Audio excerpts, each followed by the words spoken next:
maqtov zikri bor. Subhanalloh valhamdulillah va la ilaha illalloh vallohu akbar desiz, Allohni maqtagan bo'lasiz. Duo zikri bor.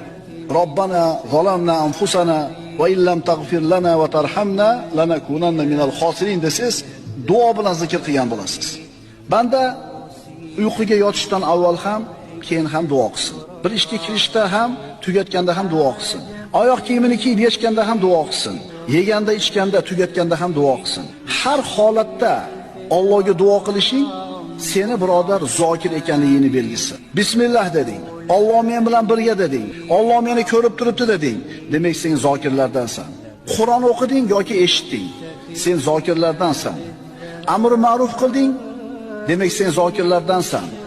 Ilm majlisiga kelding, demak sen zokirlardansan. Allohning roziligini istab qimirlading va Allohni esladingmi? Demak sen zokirlardansan.